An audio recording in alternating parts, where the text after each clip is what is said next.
13 दिसंबर 2023 के दिन संसद की सुरक्षा में चूक हो गई। शीतकालीन की कार्यवाही के दौरान विजिटर्स गैलरी में बैठे दो युवक नीचे कूदकर सांसदों के बीच तक पहुंच गए। इतना ही नहीं, उन्होंने जमकर नारेबाजी की और सदन के अंदर कलर गैस का छिड़काव भी किया। इस घटनाक्रम से पूरे देश में बवाल मचा हुआ है। सदन में हंगामा मचाने वाले दोनों युवकों को गिरफ्तार कर लिया गया है। इनमें एक लड़का यूपी के लखनऊ का रहने वाला है, जिसका नाम सागर शर्मा है। सागर शर्मा को लेकर बड़ा खुलासा अब ये हुआ है कि वो जब भी बैंगलोर आता जाता था तो हमेशा फ्लाइट से सफर करता था, तो उसके पास इतने पैसे कहां से आते थे। पुलिस इसको लेकर जांच कर रही है। Hi, this is Bhavna, India watching Good Returns, और इस वीडियो में हम इसमें डिटेल में बात करेंगे। दरअसल सागर शर्मा लखनऊ का रहने वाला है। उसकी आर्थिक स्थिति बिल्कुल भी सही नहीं थी और सागर लखनऊ में किराए पर ई रिक्शा चलाया करता था। पिता कारपेंटर का काम करते हैं। घर में सागर के अलावा उसकी बहन और उसके माँ बाप रहते हैं।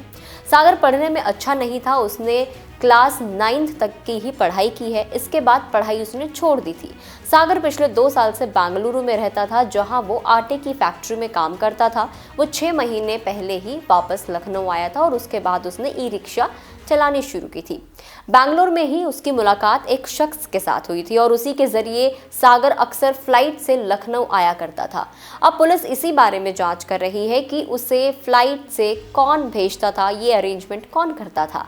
सागर फेसबुक पर 2 आईडी बनाकर एक्टिव था। उसने फेसबुक बायो में लिखा था कि मेरा सपना ही मेरी दौलत है, मैं इतिहास लिखूंगा, आया हूं दुनिया में तो कुछ करके ही मरूंगा।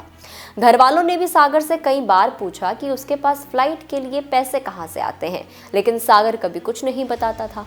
पुलिस को ये बात थोड़ी सी संदिग्ध लग रही है, जिसके बाद उसके बैंक अकाउंट्स को खंगाला जा रहा है ताकि ये पता चल सके कि उसे कौन सपोर्ट कर रहा था। कहीं किसी फंडिंग से तो सागर शर्मा का कनेक्शन नहीं है। सागर के अलावा सदन में सांसदों की बेंच की तरफ से कूदने वाला दूसरा शख्स मनोरंजन पेशे से इंजीनियर है।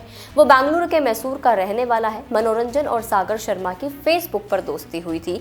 दोनों ने संसद की रेकी भी साथ में की थी। बाद में उन्होंने नीलम और अमूल को भी साजिश में शामिल कर लिया था। ललित ने अगुवाई की थी और मनोरंजन को मॉनसून सत्र के दौरान संसद के सभी प्रवेश द्वारों की रेकी करने का निर्देश दिया था। संसद के बाहर हंगामा करने वालों में एक महिला थी, जिसकी पहचान नीलम के रूप में हुई थी। वो जींद हरियाणा की रहने वाली है। वहीं उसके साथ जो युवक था उसका नाम था अमूल शिंदे। वो लातूर महाराष्ट्र का रहने वाला है। ये दोनों ट्रांसपोर्ट भवन के बाहर रंगीन धुआं फैलाकर नारेबाजी कर रहे थे। नीलम हिसार में रहकर हरियाणा सिविल सर्विसेज एग्जाम्स और एचटेट की तैयारी कर रही थी। नीलम के परिजनों ने बताया कि वो हिसार में पढ़ रही थी और पता नहीं कब दिल्ली चली गई। नीलम BA, MA, BEd, MAd, CTET, MPhil और नेट पास है। वहीं संसद की सुरक्षा में सेंध के आरोपी अमूल शिंदे पुलिस में भर्ती के लिए प्रयास कर रहा था। 9 दिसंबर को अमूल घर से पुलिस चयन परीक्षा में जाने की बात कहकर निकला था। वो पुलिस और सैन्य सेवाओं के लिए तैयारी कर रहा था और इसके लिए काफी वो फिट भी था। दौड़ आदि की कॉम्पिटिशन्स में वो फर्स्ट भी आया करता था। संसद में स्मोक कांड के 4 आरोपी पहले से ही पुलिस की गिरफ्त में है। 5वें आरोपी ललित झा ने भी पुलिस के सामने सरेंडर कर दिया है। ललित ने खुद कर्तव्य पथ थाने पहुंचकर सरेंडर किया। सरेंडर के बाद पुलिस ने उसकी गिरफ्तारी कर ली है। अब तक की जांच से यही लगता है कि ललित झा ही संसद स्मोक कांड का मास्टरमाइंड हो सकता है। ललित झा स्मोक क्रैकर से ही हमले के वक्त संसद भवन के बाहर खड़ा होकर नीलम और अमोल के जो भी विरोध प्रदर्शन था उसकी वीडियो बना रहा था। ललित झा ने ही चारों आरोपियों को गुरुग्राम बुलाया था। वे गुरुग्राम में विशाल शर्मा के घर पर रुके थे। घटना को अंजाम देने से पहले ही उसने चारों आरोपियों को फोन करके उनके जो फोन थे वो भी कब्जे में ले लिए थे और वो फरार हो गया था। ललित की आखिरी लोकेशन राजस्थान हरियाणा सीमा पर निमराना में मिली थी। ललित और दूसरे आरोपी क्रांतिकारी शहीद भगत सिंह से काफी प्रभावित, ऐसा बताया जा रहा है कि वो भगत सिंह से काफी प्रभावित थे और वो ऐसा काम करना चाहते थे जिससे कि देश का ध्यान उनके ऊपर जाए। ललित शिक्षक था। वो कोलकाता का रहने वाला है। वो पश्चिम बंगाल के एक NGO में भी काम कर चुका है। ललित ने NGO के संस्थापक नीलाक्ष आइच को घटना का पूरा वीडियो भेजा और इसे मीडिया कवरेज के लिए दिया।